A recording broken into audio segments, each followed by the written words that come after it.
All right, everybody, welcome back to Clicks and Bricks, where we talk about business and technology. If you like business and technology, smash that like and subscribe button so that we get updates, so you get updates whenever we go live. If you would like to join my personal text line community, 314-370-2871. Sam's got it up on the bottom of the screen somewhere, so you can write that down. Just text hello or ask any kind of question you want about business, technology. I'll give you my best answer that's totally non-biased, the best that I can. And then you'll be part of my text line community. We just send out motivational tips, tricks, stuff like that. Something that's popping in tech or business industry that I like, then I'll drop that too. Just little tips and trick stuff. So, moving on, today's Between the Cubicles, the stuff we've been talking about in the office this week. Sorry, my little foot thing is... We did some work in here this weekend, and I screwed everything up, so things are not organized the way I like them right now. Anyway, Amazon is going to start accepting Bitcoins as the rumors, right? Or, I don't think the rumor is actually Bitcoin, is it? It's cryptocurrency. Yeah, I saw both. You saw both, right? So these are all rumors right now, so we really don't know what's happening with Amazon and Bitcoin. I've heard a couple of different things. I've heard that Amazon might be taking Argo. I've heard they might be taking Bitcoin. I've heard they also might be kicking up their own coin and allowing that to be accepted. So with the way the crypto goes right now on the different swap sites, I don't see why Amazon just doesn't accept all cryptocurrency. But, I mean, obviously, that's their decision. They're going to value it at USD whenever the transaction happens, and they're probably going to convert some of it to cash right away and then store others for long term.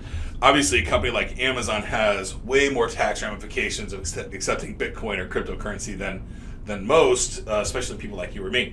But nonetheless, Bitcoin prices went way up. We don't know if that's necessarily the Amazon news or a bunch of other factors, right? Because there's a lot of things going on right now in the cryptocurrency world and the blockchain world as a whole. Couple of key things that are happening right now. The market indicators just say that, hey, we're going to go up. This is a double bump network, or double bump year, kind of like 2013 was. You know, we went down and we skyrocketed back up again. But more importantly, with cryptocurrency, right on top of cryptocurrency, you have NFTs, non-fungible tokens, or smart contracts. And the smart contracts is really what I think is driving a lot of this information. And not only did Amazon come out this week and say, hey, didn't come out. The rumors are that they're going to be accepting cryptocurrency, but Shopify actually started accepting. They have a new platform that lets people sell their art as NFTs on Shopify. I don't know what coin they're allowing you to do that on, or what network they're allowing you to do it on, but it's huge for creators. It's huge for creators, huge for photographers, movie makers. Keanu Reeves launched a new, I think it's High Cats or something like that. It's basically a cartoon about stoner cats, right? And I don't know, I think it's Keanu Reeves. No, it's not Keanu Reeves. Who's the guy that stole the car, that lost his car? It's not Keanu Reeves, it's the other one. Dude, where's my car? Yeah. He played Steve Jobs. Yeah. Kusher. I think he's the one that's behind this project. It's about, I don't know the exact name. It's something about stoner cats or toker cats, I think. Cat tokers. But anyway, when you buy this NFT, you get access to one of the short animated flicks that they made. So just really creative stuff coming out. Like, Gary Vee came out with this NFT where you can meet with, you buy the NFT and different things. Like, you can go golfing with him or bowling with him if you buy a specific NFT. So really cool stuff coming down the chain. And it's all based on the blockchain, which the blockchain is the technology that makes cryptocurrency possible. Anyway, moving on from that, that's Between the Cubicles today. Big news in crypto world, big news in NFTs. I don't know what the future is going to hold, but I do know that crypto is going to be part of our future. So, today's episode is brought to you by Inlink.com. My personal Inlink.com account is Inlink.com/Ken, K-E-N. If you go to Inlink.com/Ken, you'll see all of most of my social media profiles. You'll see the podcast. You'll see my Facebook, my Instagram, my TikTok, my Facebook business, my Instagram, my LinkedIn business account. It's one place that I go that I give out that one inlink.com/Ken URL, and whoever I give that to has access to all of my different social media profiles. So on my YouTube channel, I just had to give that one link. I don't have to give this whole list of different stuff where I'm trying to cross-pollinate people from one platform to another. Or if they happen to see me on one platform, they get that URL and they have access to all of my platforms. I don't have to like laundry list them all out. So inlink.com, report made easy. Sign up for your free account today and grab your name before it's gone. All right, everything about the cloud, walking on clouds. And the first question we have is from Malik. I think that's right, Malik from Miami asks, can you define what moving a business to the cloud means? I've heard and seen the phrase, but never understood what it meant. Okay, so it's hard to move a company completely to the cloud because you still need desktops, right? But let's imagine that you're going to move everything, all the workload to the cloud. If you did that, the only thing that the company would need to have in their facility would be terminals and monitors with keyboards and mice. So that terminal would be a very low cost, what looks like a computer. It's still a device, but the only thing it doesn't have a lot of RAM, doesn't have a lot of processors, doesn't have a lot of storage in it. It's just a connection to your cloud desktop, right? So you install this terminal at the desktop. Now your secretary, your admins, whoever can work on this terminal, and your cost per employee for that hardware that sits at the desktop, the capital expense is way lower, and you have an operational expense of that computer running somewhere in the cloud. That would be desktop clouds. And a lot of people, I do it all the time, I have virtual computers, virtual machines that are Windows 10 in the cloud that I use a program called Remote Desktop, or RDP, on my Windows 10 computer, and I RDP to my other desktop in the cloud, and I use that stuff for troubleshooting when I'm building websites, because you got this cache. If you don't know what cache is, your computer stores information about websites that it's been to. So you really need to have another computer when you're testing a website, not one that you built it on or one that you've never been to that website on. I also have a desktop in the cloud that I use to open suspicious emails on, right? Because I want to open suspicious emails because I'm a curious fella and it might be something real, but I don't want to do it on my desktop where I have access to the company's filer where we have all our intellectual property. I'm connected to servers maybe that we host our back office on or other things. So I really don't want to just willy-nilly do stuff and open and install stuff on that desktop. So I keep a desktop in the cloud to install applications and stuff on there. What most of the time when people are saying move my business to the cloud, they mean is they have a server or a few servers inside their building. Typically this is an Active Directory server, maybe a web server, but definitely probably a file server of some kind. And we take those servers and we put them in the cloud, create a VPN tunnel, and then your desk connects to the VPN tunnel, and then you have access to all that stuff, but you don't have to have those servers inside your building anymore. On top of that, it lets people start working from remote instead of in that building, because now you've got plenty of bandwidth from all locations to the data center, and you don't have to worry about bandwidth throttles or things like that. So you can take your secretary, your admins, your programmers and stuff like that, you can let them work from home, give them a phone, a SIP phone that dials into your cloud PBX. We use a program called Asterisk to do that with.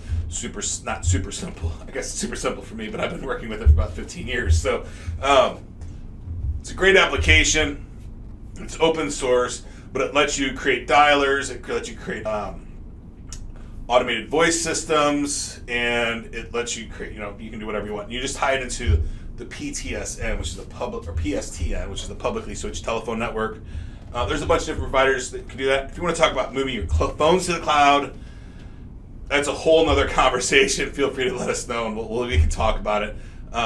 We don't do it for end users directly, but we have a lot of partners, a lot of clients that do that for people, and we can definitely hook you up with the right provider for your specific needs. So on top of that, so file servers, phone servers, mail servers, you may or may not have DNS servers for your business. I think you'd have to have more than 50 or 100 employees before you had a DNS server for your company.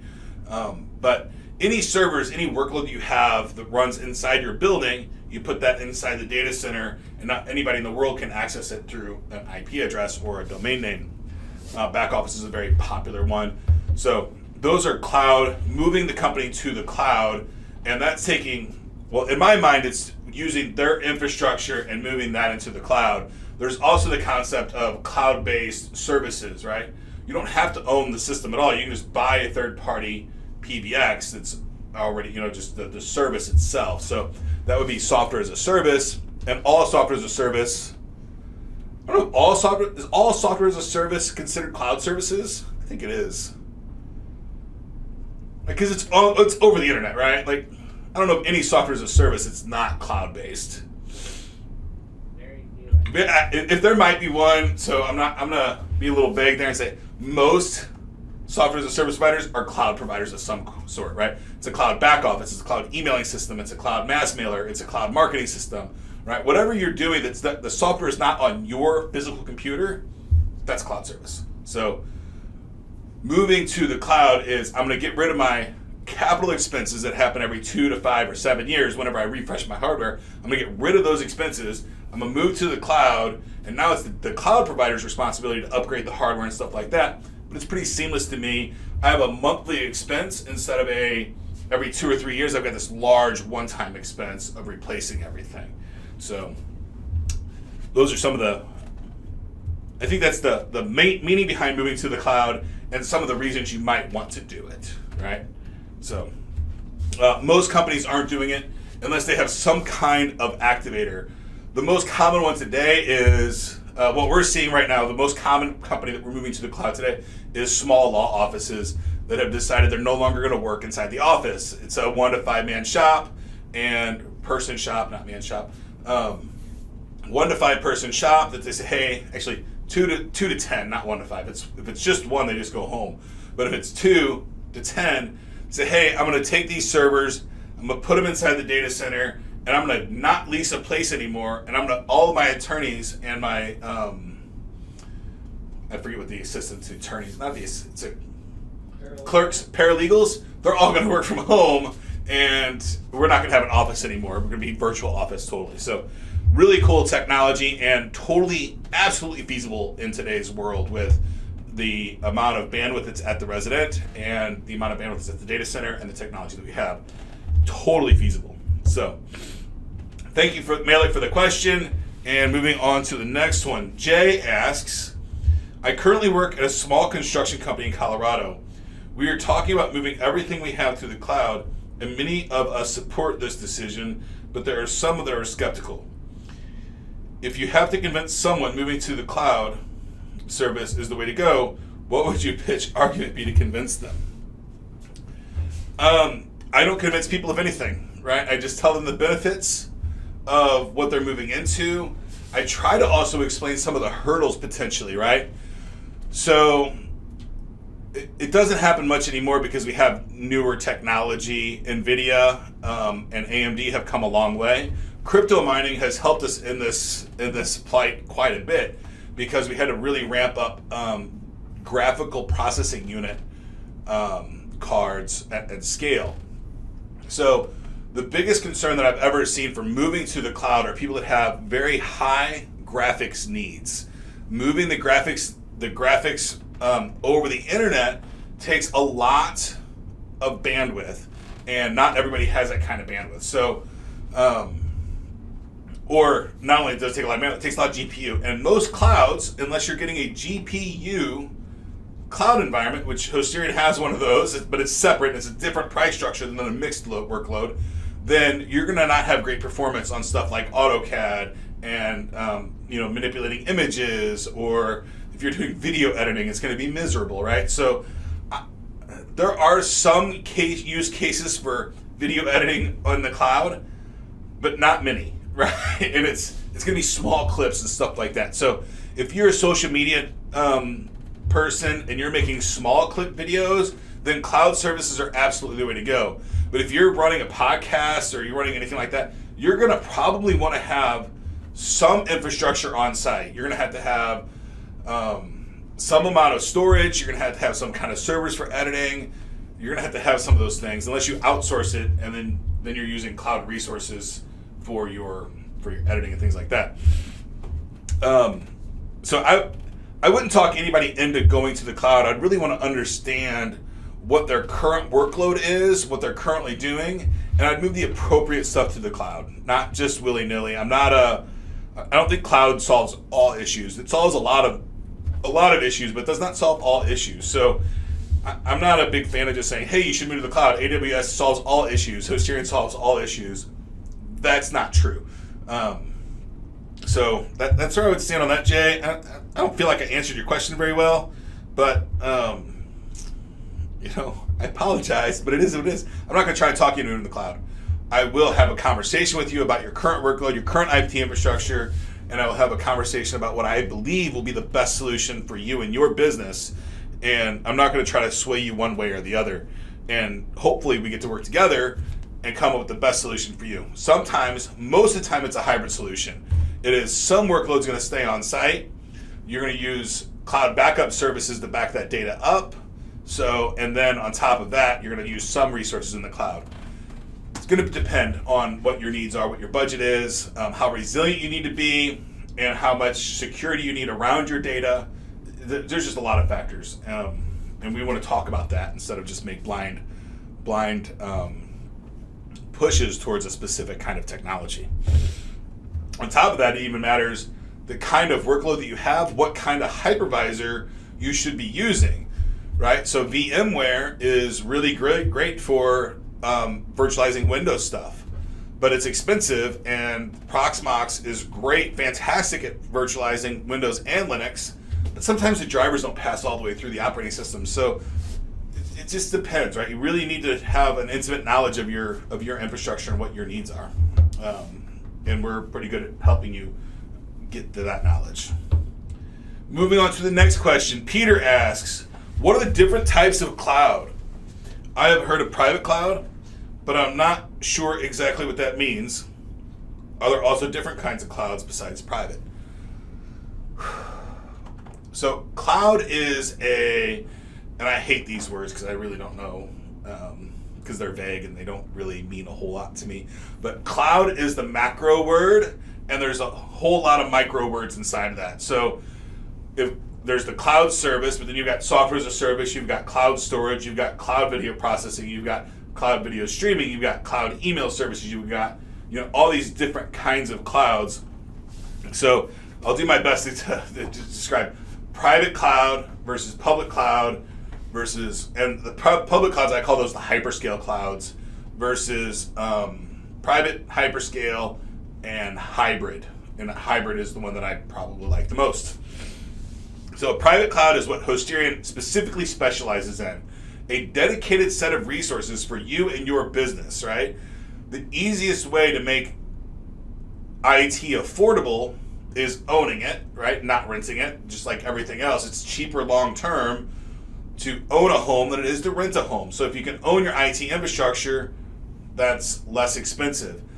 The next thing is if you know that I know that I need this house, but I don't want to buy it, I want to rent it because I don't want the commitment of owning this stuff and having to replace the hardware.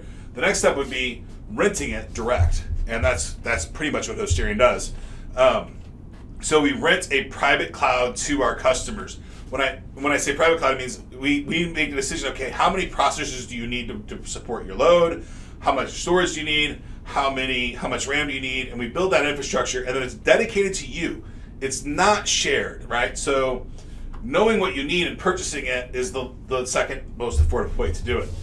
What Amazon does, and those are the hyperscalers, they sell you really, really affordable servers that you can get into if you're not using them.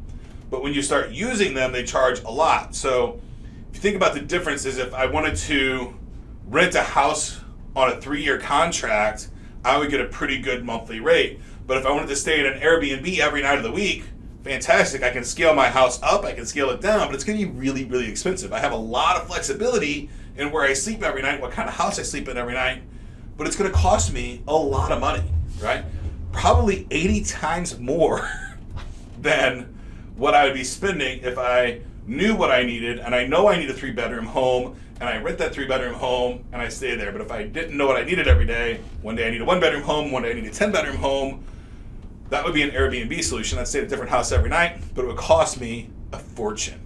So I hope that helps you guys a little bit. Does that make sense, Sam? I think so. You think so? You weren't listening? Okay. Moving on. We're going to go to Today in Tech History. Today in Tech History. Today is, it's the 27th? I've been writing the 21st all day. Everything that I've written today has been on the 21st, though. But, oh well. That doesn't matter really, right? A week in the grand scheme of things. July 26th, world's first geosynchronous satellite, SciComm-2, the world's first geosynchronous satellite is launched. Why the hell is it SciComm-2? SciComm-2, if it's the world's first.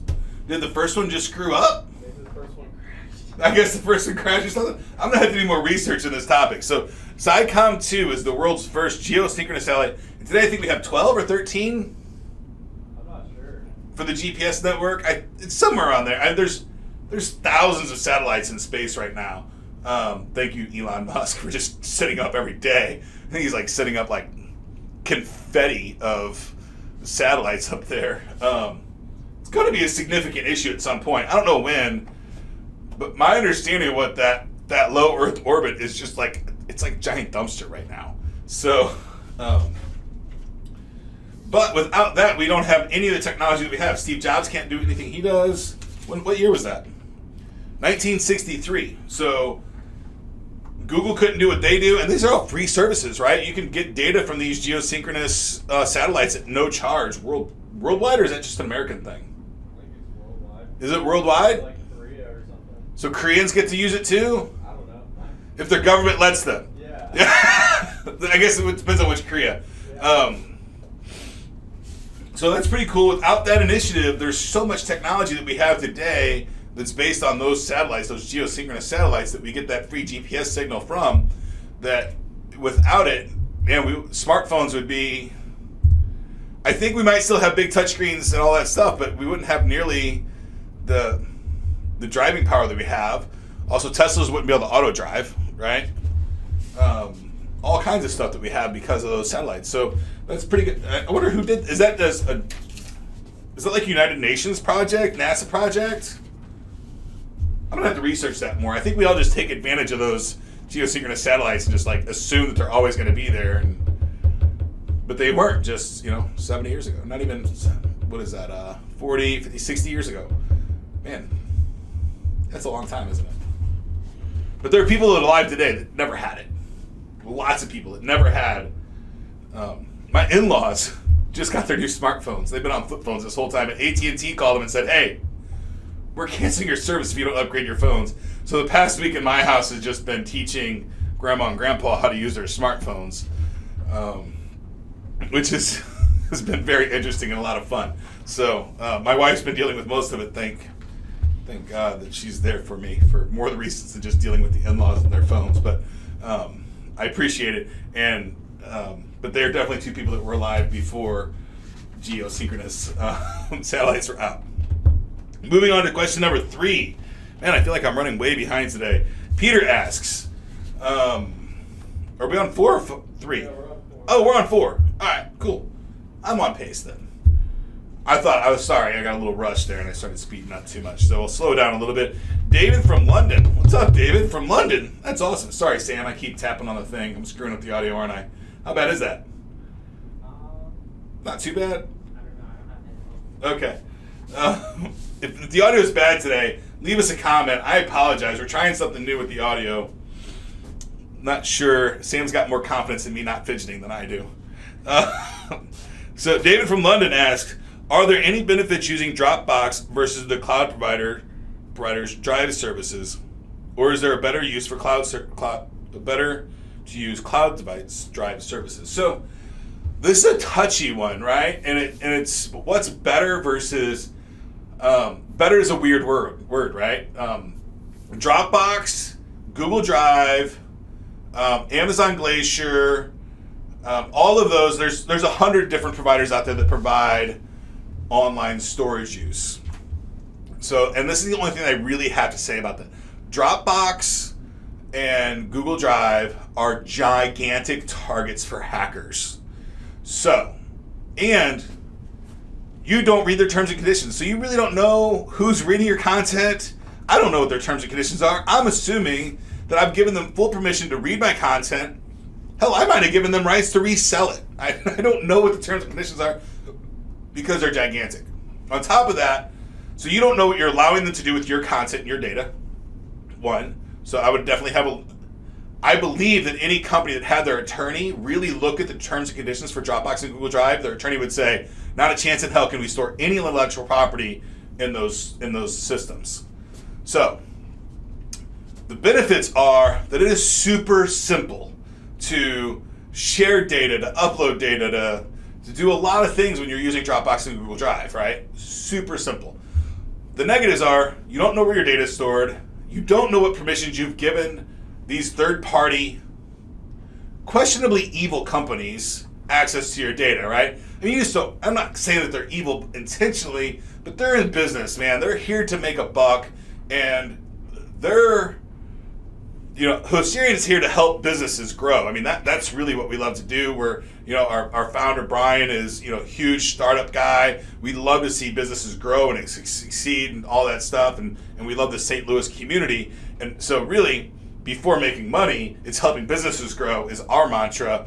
Whereas I'm not sure what Dropbox is. I mean, Google says they're not an evil company. But I think, the guy that I don't trust is the guy over there raising his hand saying, hey, trust me. So it's just hard to say. Read your documents and know what it is. If you're looking for all the ease of use that the Dropbox has, and you have a good systems administrator or a good hosting provider, there's a program called OwnCloud that does 80-90% of everything that Dropbox and Google Drive do. But you don't own the software, but OwnCloud is an open source project, and you can put that on a server that you own or rent. You don't have to worry about any third parties having access to it. You do have to manage that software, manage that server, but your end users get a lot of flexibility and a lot of use, just like very similar to Dropbox and Google Drive. And then you can really keep that inside your business, and you can control who's sharing what to who. So you can literally make that private, and you can only allow sharing to people at your domain. So you get a lot more control over how your data is stored and shared if you're using a program called OwnCloud. And it gives you all that same kind of flexibility that Dropbox and Google Drive do. Is it as slick? No. But is it more secure? If you secure it properly, yes, it is. But the most important thing is you don't have a third-party company that has access to your data. And that's huge in my mind, right? I guess you could, if you encrypted everything, still use Dropbox and Google Drive, but then you defeat the purpose of ease of use, right? So you got to encrypt everything every time you use it. So, but inside the OwnCloud, you can definitely encrypt everything that sits on the drive, and it's invisible to you as an end user. So, I hope I answered that question, David. I think OwnCloud is a really great tool. We used to offer it as a service direct. But we used to have another company called eBackups, and that was part of the OwnCloud stuff. And we decided to Google Drive is free, and there's a lot of free services out there. We decided just to get out of that market. We got a couple clients still, but we don't really market that very much. But we do it as a custom solution for people when they're looking for that specifically. But we don't say, hey, you can get your Dropbox account or your OwnCloud account for $2 a month and stuff like that. So. David, thank you for the question. I very much appreciate it. And going on to our last question, Steve asks, I recently learned that all my Google Drive sheets and slide tools are actually using a cloud. This sparked my question. 2 pagers. Hey, Nick, next time, one question per page. So if it's going to spend 2 pages, just move the whole question to the next page. Which leads me to the question, do you think Google Cloud System is better than the original Word, Excel, or do you prefer the original? Oh. All the same logic applies to this as it does the previous question. I love Google Docs and I love Google Sheets. Absolutely love them. Use them every single day of my life. I have giant projects inside of those. However, I do not store any intellectual property, any trade secret information. I do not put on those kinds of publicly cloud sharing applications. We use a mail program called Zembra. It has a document storage section, so I use that. I also have Microsoft Word on my desktop, so if I have to do something that we're really talking about trade secret kind of information, then we do it on the desktop or our own cloud system. But we do not use, and we have an auditor that comes through every year and looks at all the stuff that's in our public cloud versus our private cloud stuff, and says, hey, you can't store that there or whatever. It's a gigantic pain in the ass, the auditors, but it's part of doing this business when you're storing data for third parties and for companies that you have to have these auditors come in. But we will fail the audit if we're storing stuff in the public cloud like user credit card data or user information or anything like that. We have to keep that all in-house. So if we're, a lot of times we have to do audits. So we'll take a company, a data dump of all the companies, all of our customers and stuff like that. It would be fantastic if I could just insert that into Google Sheets and start, sharing that out and using it that way. Unfortunately, because of the HIPAA regulations and PCI regulations and all these other regulations that we have to adhere to, that's just not possible for us because auditors will not let us do it. The losing track of who it's been shared to. On top of that, once you share it to a user, you have no control of who they share it to. So that's a big issue, right? If you have somebody on your team that, this happens. Very great case scenario. If I'm going to take my prospecting list and sort in a Google Drive, I'm going to share it to my 10 representatives, right? And Johnny decides he's going to leave one day. He's not going to come to work. He's got another job. And he goes ahead and just shares that to his new boss. My competitor in the same market now has access to everybody I've been prospecting for the past 2 or 3 years. And I don't even know about it. I don't have any way to know. I don't have any way to control it. Yes, can Johnny download the sheet and print it out and hand it to somebody? Absolutely. But is it easier than just hitting the share button and typing an email address? That's pretty simple. And you have no control over that. So on top of that, there's the intent, right? Johnny could accidentally share it or not even think about it, right? I've had employees share stuff with their wives, just saying, hey, look at this, how cool it is. Not even thinking that it's intellectual property, just sharing it out. And then, from there, who knows what happens to it? It's a bad case scenario. So, can you use those things in your business? Absolutely. Walk with caution. Be very cautious of what data you're putting in there. If you get to the points where you have to do audits for your business, the auditors are not going to like you storing intellectual property in public clouds. They're just not. And it's probably because they've read the terms and conditions of Google Drive and Dropbox, and you haven't. So anyway, I think that is it for the day. Thank you for joining us. Again, my text line community number is 314-370-2871. Just text that line, say hi, or ask me any question about business or technology, and I'll do my best to answer it. And then you'll be joined in my text line community where I give us special offers, I give out tips and tricks for motivation, and things like that. But I won't ever try to hard sell you anything on that text line community, I promise. That's my promise to you. So it's just good fun, good tips and tricks here and there. I don't even send out more than 3 or 4 things a month on that text line community, so don't worry about getting the spam too hard. But it is nice, and sometimes you might get some insider information, not like stock insider information, but some stuff that I see, because I'm literally constantly watching new YouTube videos on technology and cryptocurrency and stuff like that, and that stuff pops up quite a bit. So today is the last Tuesday show that's going to air live at 5 p.m. Moving forward, next Monday, August 2nd, we start Clicks and Bricks every day, Monday through Thursday at noon. We go live every day at noon, and the podcast will be live the next day at noon on the audio version. It'll be live on all the social medias that day as video, but the next day it'll be on as the audio version, probably on Spotify and Shop and all that stuff, Pandora. All right. So that's it for the day, folks. Thank you for joining us, and get to work.